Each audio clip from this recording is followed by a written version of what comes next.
यह कहानी है गर्मी में मिला गरीब को जादुई कुआं। मनीष अपने परिवार के साथ एक गांव में रहा करता था। मनीष के परिवार में उसकी पत्नी रीता और एक छोटा बेटा नीरज था। मनीष गांव में ही एक छोटी सी किराने की दुकान चलाया करता था। लगभग सारे गांव वालों की मनीष से अच्छी बोलचाल थी।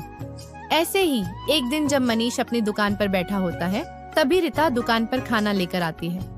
तभी मनीष बोलता है, आजकल तो खाना 2 पल में ही एकदम रबड़ जैसा हो जाता है। बस जी ऐसे ही है। अब गर्मी की शुरुआत तो हो ही गई है। अब तो बस गर्मा गर्म खाना उसी वक्त खा लो, तो वरना खाना तो रबड़ ही हो जाएगा। कोई बात नहीं, कल से मैं घर पर ही खाना खाने आ जाया करूंगा जी। ठीक है।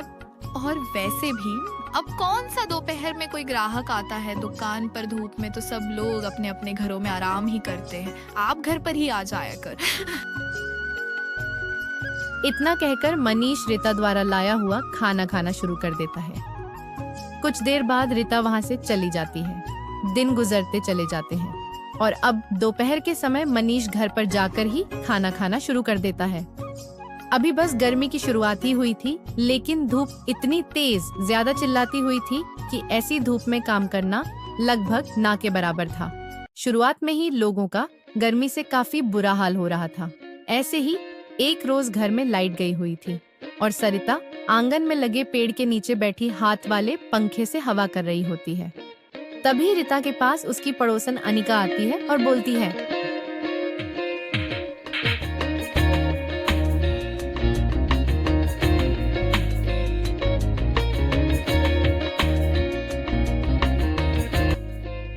हाय हाय, गर्मी के मारे तो जान निकल ही जा रही है। पता नहीं राम जी इतनी गर्मी क्यों बरसा रहे हैं। अब क्या करे, मौसम तो मौसम है ना, मौसम पर किसका जोर चलता है। अब गर्मी का मौसम है तो गर्मी तो होगी ना। अरे गर्मी पड़े लेकिन इतनी ना पड़े, ये तो कुछ ज्यादा ही गर्मी पड़ रही है ना। नमक मिर्च लगाकर कोई धूप पे निकले तो चलता फिरता पकोड़ा बन जाए उसका। अच्छा मजाक कर लेती हूँ बहन, तुम भी सच कह रही हो। चाहे तो आजमा कर देख ले इस बात को।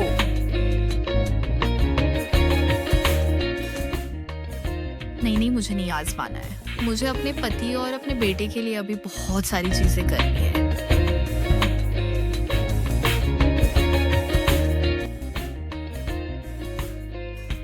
ऐसे ही अनिका और रीता बात कर रही होती है और तभी लाइट भी आ जाती है, जिसके बाद अनिका अपने घर चली जाती है।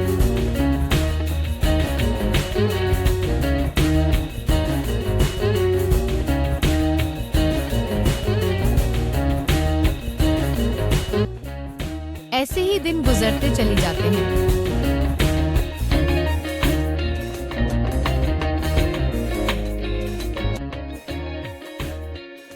गर्मियों की शाम को नीरज अपने दोस्तों के साथ बैट बॉल खेल रहा होता है और तभी उसकी बॉल टप्पा खाकर गांव के एक सुनसान से कोने में चली जाती है। अब क्योंकि बॉल को नीरज ने मारा था, इसलिए सभी लोग नीरज से ही बॉल लाने को कहते हैं। नीरज उस सुनसान कोने में जाकर अपनी बॉल को ढूंढने लगता है, लेकिन नीरज को अपनी बॉल कहीं नहीं मिलती और उसके कानों में एक आवाज आती है, आओ आओ अंदर आओ, तुम्हारी बॉल मेरे पास है। तुम्हें तुम्हारी बॉल चाहिए ना, तो तुम्हें मेरे अंदर उतरना होगा, तभी तुम्हें तुम्हारी बॉल मिलेगी।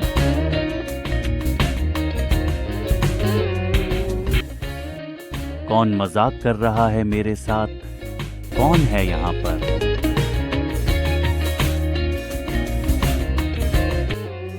मैं हूँ बहुत खास, गर्मियों में बुझाता हूँ प्यास। मैं सबकी इच्छा को पूरा करता हूँ। मैं हूँ एक जादुई कुआं।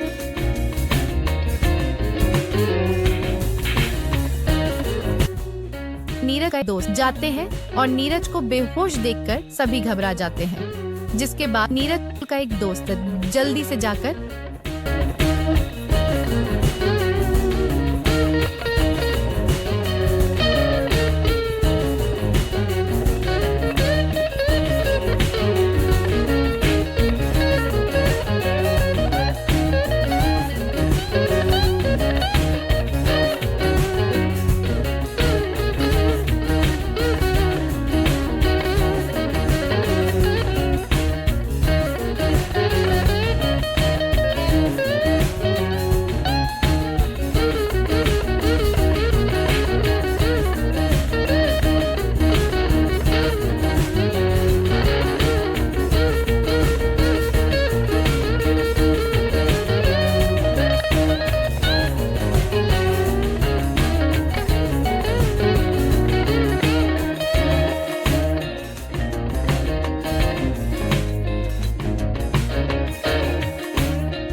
रीता और मनीष को उसी जगह बुलाकर लेकर आते हैं।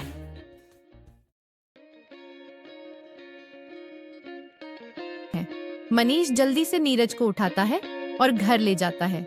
सभी बच्चे नीरज के घर की ओर चल देते हैं।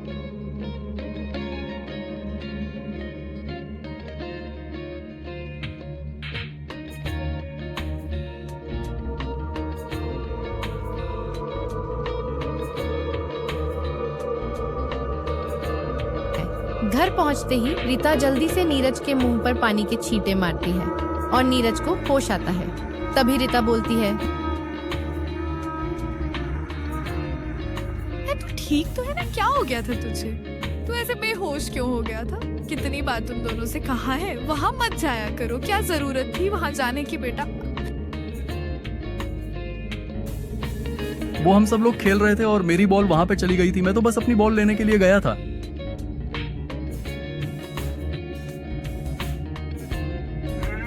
तो तुम बेहोश कैसे हो गए बेटा? चक्कर आ गए थे क्या?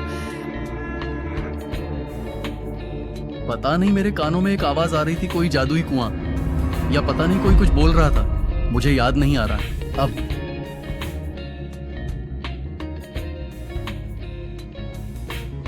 बेटा मेरी बात ध्यान से सुनो। उस जगह पर गांव का कोई भी व्यक्ति नहीं जाता है और तुम भी नहीं जाओगे।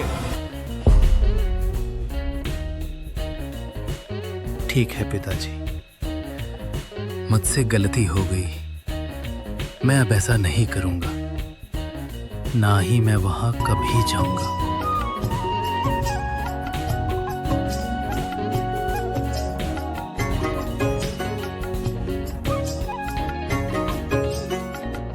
मनीष की बात सुनकर सभी बच्चे हाँ में जवाब देते हैं, लेकिन नीरज के दिमाग में वो जादुई कुएं वाली बात बार बार घूम रही थी। नीरज को रह रहकर बस उसी की आवाज के बारे में ध्यान आ रहा था। अब अंदर ही अंदर नीरज इस बात का पता लगाना चाहता था कि आखिर वो जादुई कुआं कहाँ था और उसकी आवाज उसके कानों तक कैसे आई थी। ऐसे ही एक दिन जब नीरज अपनी माँ के साथ घर पर होता है, तभी वो अपनी माँ से बोलता है,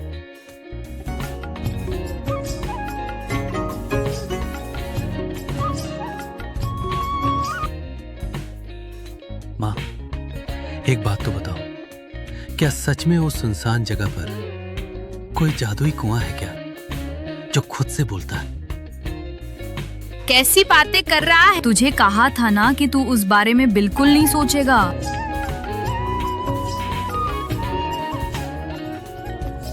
पर माँ बताओ तो सही, क्या सच में वहां पर कभी कोई कुआं था?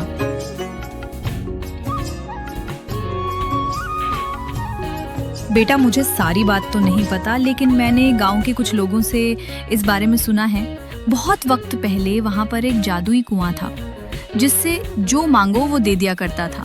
लेकिन कभी किसी गांव वालों ने उस कुएं को देखा नहीं, इसलिए मुझे लगता है कि वो जादुई कुआं और उसके जादू वाली सारी बातें बस अफवाह है और इससे ज्यादा कुछ नहीं।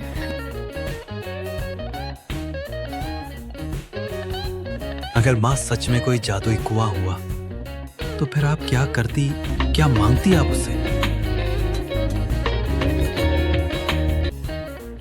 इच्छा तो कभी खत्म नहीं होने वाली होती है, पर हाँ, अगर कोई जादुई कुआं होता तो गर्मी और सूखा पड़ने की वजह से हर साल जो फसलों की बर्बादी होती है ना, उसके लिए मैं ये ही मांगती थी, गांव में कभी भी गर्मी का दहाड़ ना टूटे।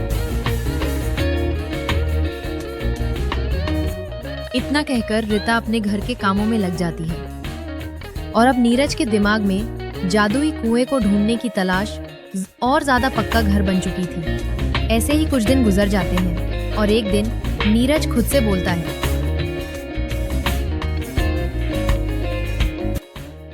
अब तो मैं उसे जादुई कुएं को ढूंढ कर ही रहूंगा। मुझे पक्का यकीन है कि जादुई कुएं के बारे में ये जो सारी बातें मैंने मन से सुनी है, वो सारी की सारी सच है। और उस दिन मेरे कानों में उसे जादुई कुएं की आवाज ही आई थी।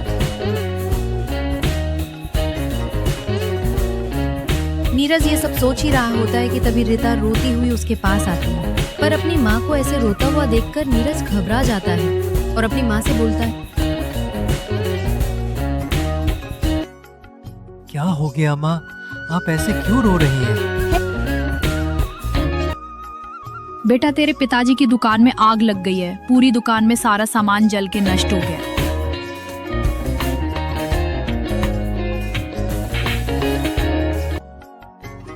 ये आप क्या कह रही हैं माँ? और पिताजी पिताजी ठीक तो है ना?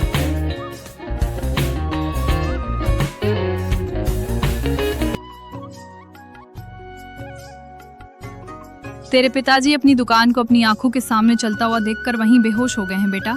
गांव के लोग उन्हें अस्पताल लेकर गए हैं। जल्दी जल्दी मेरे साथ चला, हमें भी अस्पताल जाना है। रीता और नीरज जल्दी से अस्पताल पहुंचते हैं।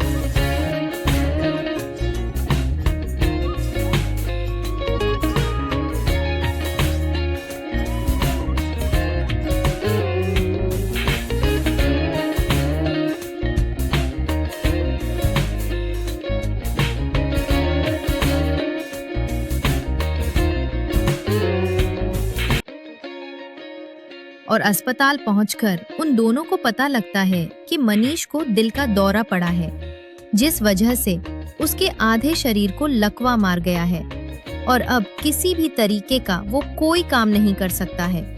एक तरफ दुकान का जल जाना और दूसरी तरफ के शरीर को लकवा मार जाना नीरज और रीता पर तो मानो जैसे दुखों का पहाड़ सा टूट गया था। अब घर का घर चलाने और मनीष की दवाई के लिए रीता आसपास के घरों में छोटा मोटा काम करना शुरू कर देती है। वहीं दूसरी तरफ गर्मी बढ़ती चली जाती है और समय पर बिजली के बिल का भुगतान ना होने की वजह से बिजली वाले रीता के घर की बिजली को भी काट देते हैं और रीता नीरज से बोलती है,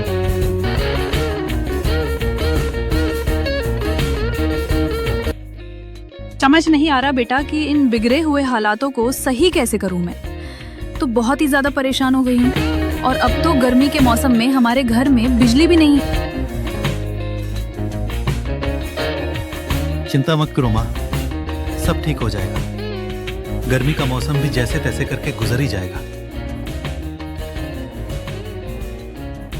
पर बेटा इतनी घनिष्ठ गर्मी में बिना बिजली के जीवन व्यतीत करना तो सच में बहुत ही ज्यादा असंभव कार्य है। और तेरे पिताजी वो बेचारे तो खुद से ही हिल डुल नहीं सकते हैं। मैं सारा दिन उन्हें हाथ वाले पंखे से हवा करती रहती हूँ। माँ, अगर आप कहें तो मैं कहीं पर छोटा मोटा काम करना शुरू कर दूं? नहीं बेटा, अभी तो बहुत छोटा है, अभी तुझे कोई काम नहीं मिलेगा। जो कुछ करना है मुझे अकेले ही करना होगा।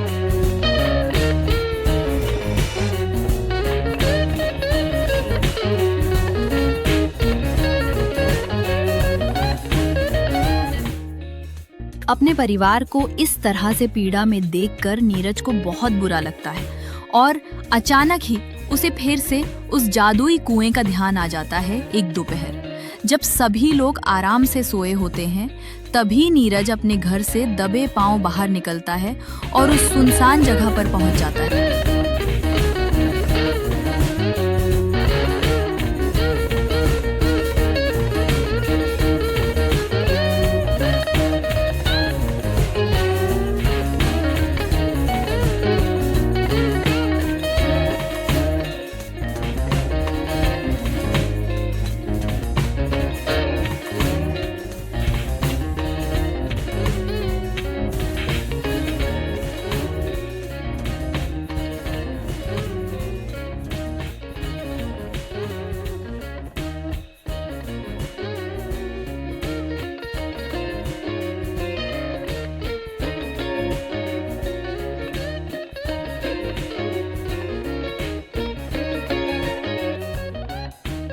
यहाँ पर तो कोई कुआं नहीं है। कहीं माँ ठीक तो नहीं कह रही थी कि वो कुआं सिर्फ लोगों की अफवाह थी? ना कभी कोई जादुई कुआं था और ना ही कोई जादुई कुआं है। वो ये सब सोच रहा होता है कि तभी उसके कानों में फिर से एक आवाज आती है। क्या हुआ? मुझे ढूंढ रहे हो? कौन बोल रहा है और कौन बोलेगा? मैं जिसकी तलाश में तुम यहाँ पर आए हो, मैं हूँ बहुत खास। गर्मियों में बुझाता हूँ प्यास में सबकी इच्छाओं को, करूँ पूरा मैं हूँ एक जादुई कुआं। लेकिन तुम मुझे कहीं नजर क्यों नहीं आ रहे हो? अगर तुम सच में यहाँ पर हो तो मुझसे बात कर सकते हो, मुझे देख सकते हो, फिर मेरे सामने क्यों नहीं आ रहे?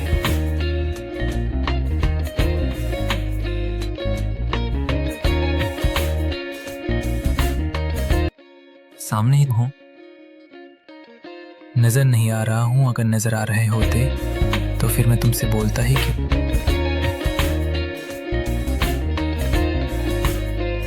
यही तो है मेरा जादू। इतना कहकर चारों तरफ एक हंसी गूंजने लगती।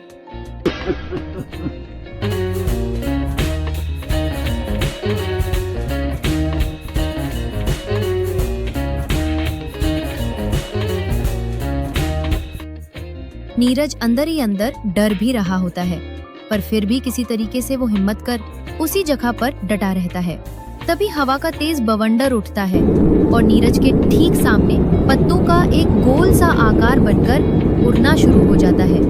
उस हवा के बवंडर से चारों तरफ धूल ही धूल हो जाती है और धरती अचानक से हिलने लगती है। तभी नीरज सामने कुआं प्रकट हो जाता है और पूरा आंधी तूफान एकदम शांत हो जाता है और उस कुआं के अंदर से आवाज आती है।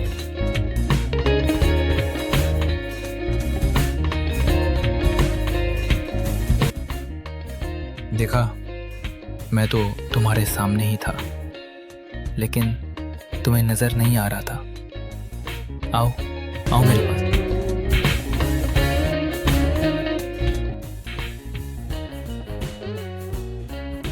तुम कहीं कोई छलावा तो नहीं हो ना, जो मेरे साथ छल कर रहा है?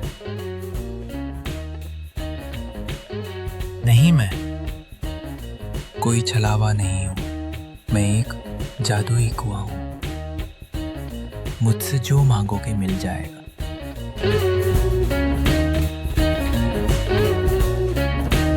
सच में तो मैं तुमसे कुछ भी मांग सकता हूँ।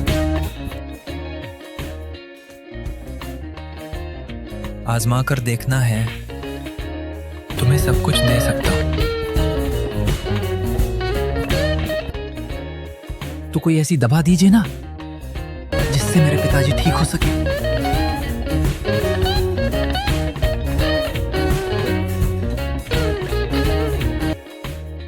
तुम्हारे पिताजी के साथ जो हुआ है वो उनके पिछले कर्मों का फल है, जो उन्हें इस जीवन में भुगतना पड़ रहा है। मैं उन्हें ठीक तो कर दूंगा, लेकिन फिर से किसी और रूप में उनको अपने कर्मों का भुगतान तो करना ही होगा।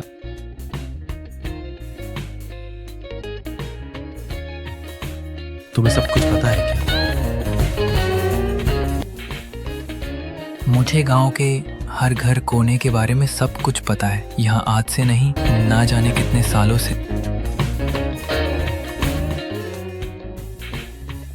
तो क्या मैं पूरे गांव वालों को तुम्हारे बारे में बता दूं, ताकि हर कोई अपनी समस्या का समाधान कर सके?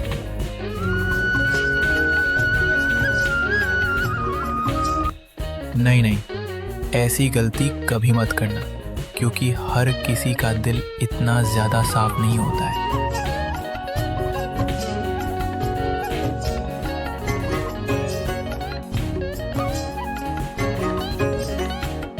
मैं कुछ समझा नहीं, आप क्या कहना चाह रहे हैं?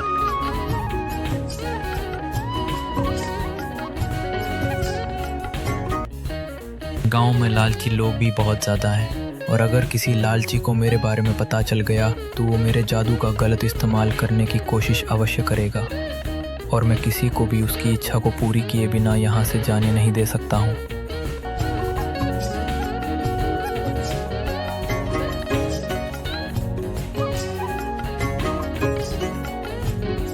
अब उस कुएं की कही हुई सारी बातें नीरज को बहुत अच्छे से समझ आ जाती है, जिसके बाद नीरज उस कुएं से मदद स्वरूप बोलता।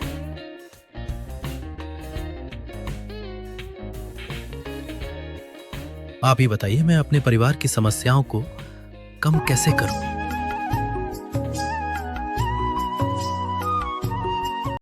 तुम एक काम करो, मैं तुम्हें एक बांसुरी देता हूँ, एक जादुई बांसुरी। तुम उसे बजाओगी तो उसकी धुन से सभी लोग बहुत ज्यादा प्रसन्न हो जाएंगे। तुम धुन बजाकर पैसा कमा सकते हो। तुम इस ठीक है, तो आप मुझे बांसुरी दे दीजिए।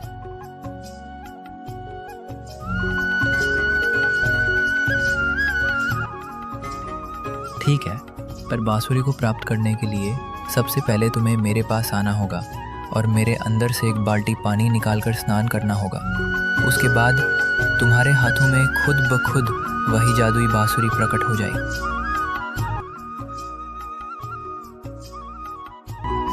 ठीक है, जैसा तुम कहो मैं वैसा ही करूंगा।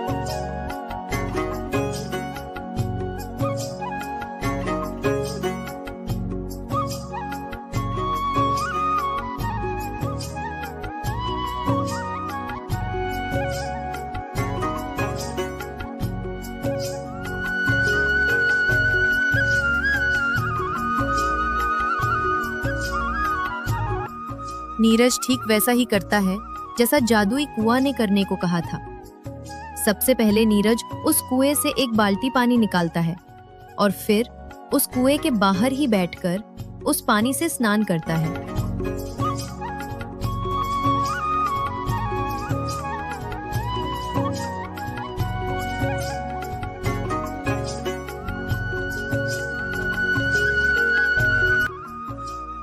इसके बाद नीरज के हाथों में एक बांसुरी प्रकट हो जाती है और तभी जादुई कुआं बोलता है,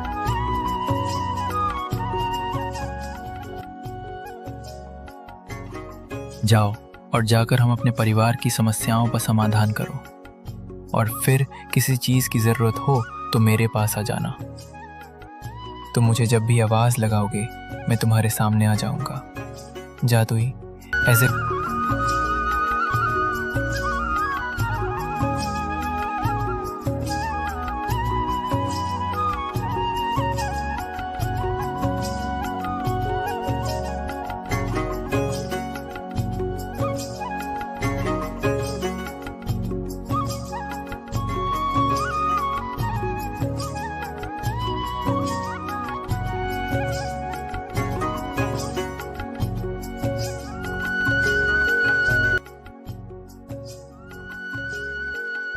पैसे कमाना शुरू कर देता है। नीरज के हाथ में वो जादुई बांसुरी देखकर रिता नीरज से बांसुरी के बारे में पूछने लगती है और नीरज अपनी माँ को झूठ ना बोलते हुए सारी बात सच सच बता देता है, जिस पर रिता बोलती है,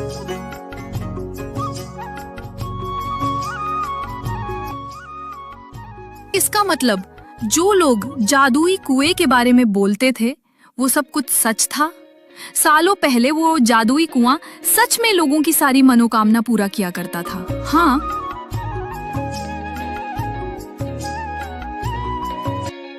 माँ सारी घटनाएं सच है। जादुई कुएं ने खुद मुझे अपने मुंह से सारी सच्चाई बताई है।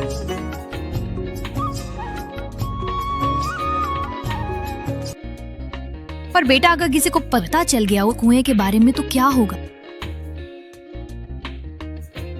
हमें हमेशा उस जादुई कुएं के राज को राज बनाए रखना होगा माँ, वरना लोग इसका गलत इस्तेमाल करना शुरू कर देंगे।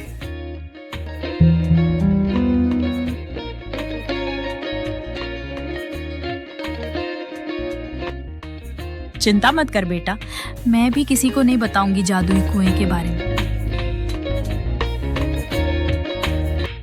दिन गुजरते चले जाते हैं कुछ दिन और गर्मी की वजह से नीरज के गांव के हालत बहुत ज्यादा बेकार होने लगते हैं। हर तरफ पानी की कमी होने लगती है और फसलें बर्बाद होने लगती हैं। ऐसे में अब जादुई बांसुरी की धुन सुनने के लिए भी कोई नहीं आता और एक बार फिर से पटरी पे चलते चलते नीरज के परिवार की गाड़ी फिर से नीचे आ जाती है। एक दिन चलचलाती धूप में नीरज उस जादुई कुएं के पास जाता है और बोलता है,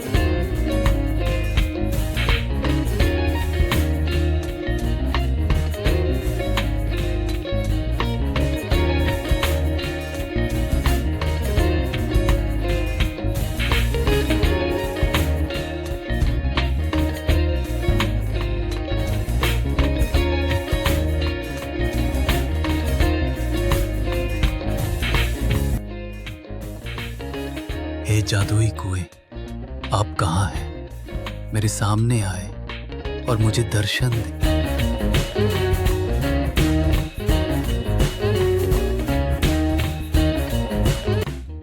बोल बोलो नीरज, क्या हुआ है? कौन सी समस्या तुम्हारी?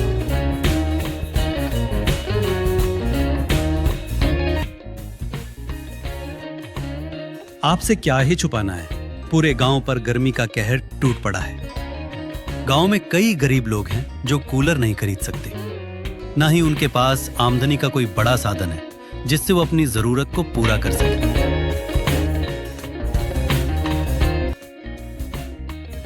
तो तुम क्या करना चाहते हो, मुझे बताओ। मैं चाहता हूं कि मेरे पूरे गांव वालों को इस गर्मी से राहत मिल जाए और सभी के पास गर्मी से लड़ने के लिए अपने अपने घर में सुख सुविधा हो। यानी कि तुम अपने साथ साथ पूरे गांव का उद्धार करना चाहते हो।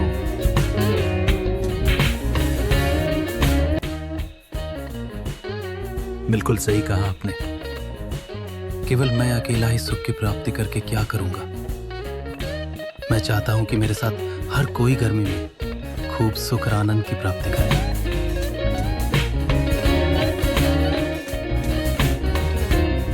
तो ठीक है, जैसा तुम चाहते हो वैसा ही होगा।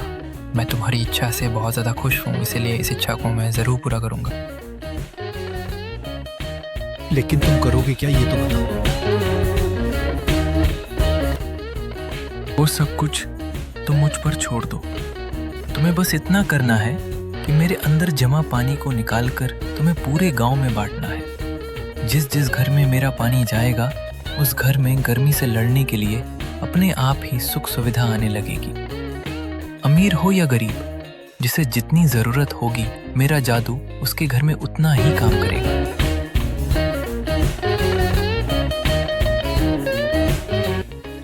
ठीक है, जैसा आप कहे मैं वैसा ही करूंगा। मैं गांव के हर घर में आपके कुएं का पानी पहुंचा दूंगा।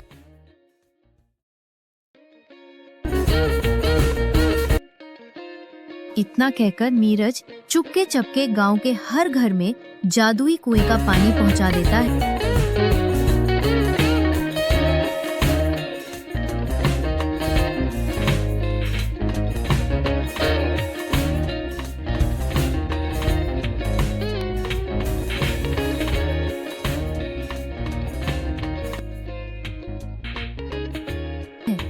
जैसे जैसे सभी लोग कुएं के पानी को इस्तेमाल करते हैं, वैसे ही सभी लोगों की समस्याओं का निवारण खुद ब खुद ही होने लगता है। अब इतनी गर्मी में गरीब के घरों में गर्मी के मौसम में केवल पंखे का ही सहारा था। वहां पर कूलर की सुख सुविधा आ जाती है, ठंडा पानी रखने के लिए फ्रिज आ जाता है। देखते ही देखते पूरे गांव के हालात गर्मी में बहुत ज्यादा जो अच्छे हो जाते हैं और अब किसी भी घर में बिजली की कोई भी समस्या नहीं थी। पूरे गांव में 24 घंटे बिजली रहा करती थी। इस सारे वाक्य के बारे में केवल नीरज और रिता ही जानते थे। आखिर ये सब कुछ केवल उस जादुई कुएं के बलबूते जो हो रहा था। ऐसे ही एक शाम रिता और नीरज उस जादुई कुएं के पास पहुंचते हैं।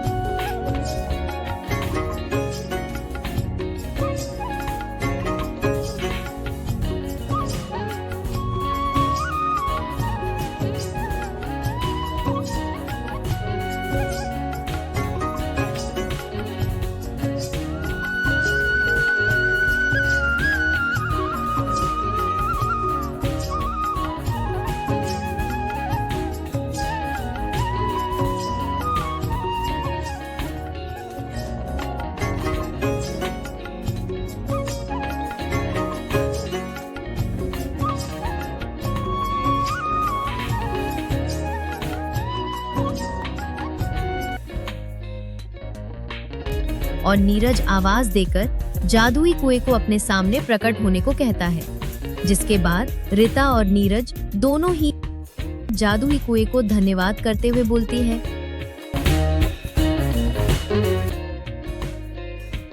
आपका बहुत बहुत धन्यवाद। आपने हमें और हमारे गांव वालों को इस गर्मी से लड़ने के लिए बहुत ज़्यादा मदद की है। आपका जादू तो इस स्वर्ग के जादू से कम नहीं है। हम धन्य हुए जो आपने हमें दर्शन दिए हैं और हमारे साथ साथ बाकी सबके जीवन को भी इतना अच्छा सुखमय बना दिया है। मैं तुम्हारे इतने सद्भाव से बहुत ज़्यादा खुश हूँ।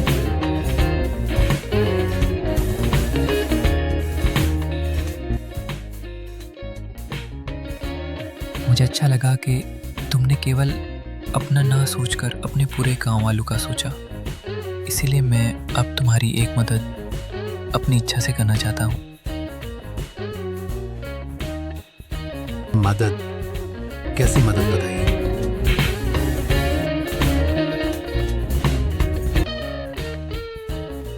बस तुम्हें इतना ही करना है कि मेरे कुएं का पानी तुम्हें अपने पिता को पिलाना है, जिसके बाद तुम्हारे पिता बिल्कुल ठीक हो जाएंगे और पहले की तरह फिर से कामकाज करना शुरू कर देंगे।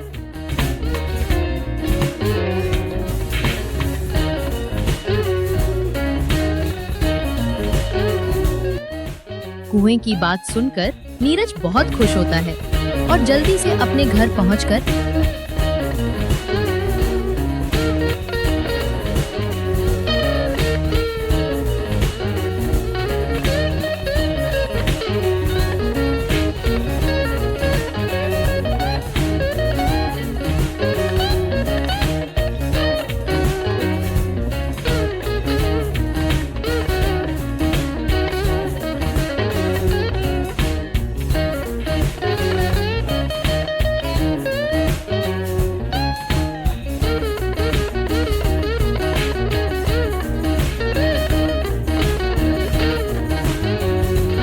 जादुई कुएं का पानी अपने पिता को पिलाता है।